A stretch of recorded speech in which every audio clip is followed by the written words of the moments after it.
Hello and welcome to another DOA Quick Tips. This time we're actually going to be discussing a DOA5 specific mechanic, which is the critical burst system.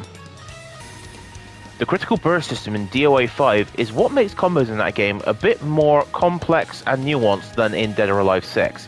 In DOA6, if you land a critical stun, you will get the high counter version of any launcher that you do.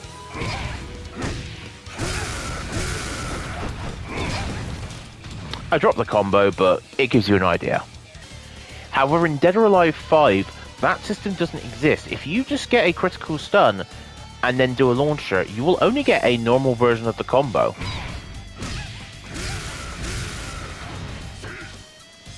It whiffs, as you can see.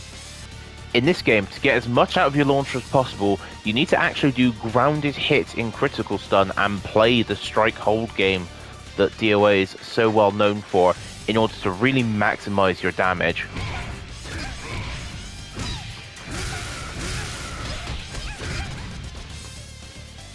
As you can see, there are 3 levels of critical damage in this game.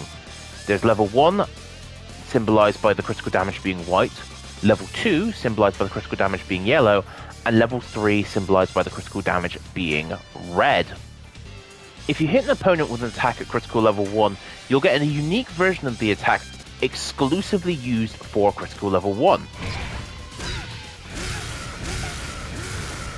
If you hit an opponent at critical level 2, all attacks will instead be treated as counter hits, therefore you can get higher juggles.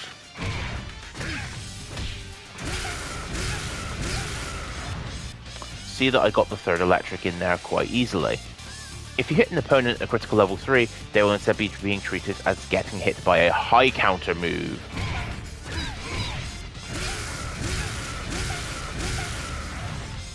Four electrics work there fine.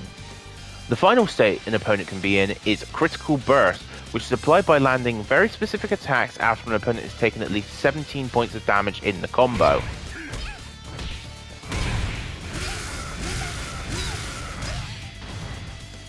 An opponent in critical burst is treated the same as an opponent in critical level 3, with one exception. They can't do anything. They cannot hold, and they cannot shake out of any stuns. They just have to eat whatever comes their way.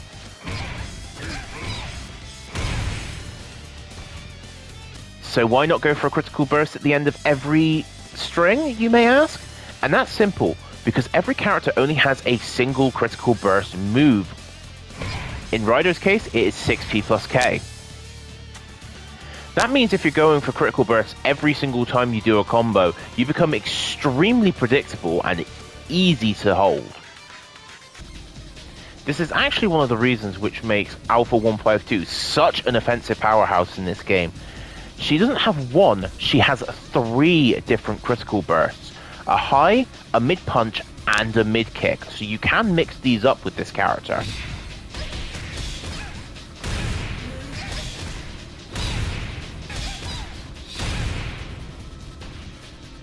She does pay for it by being in her own weight class and every character getting extra juggles on her though.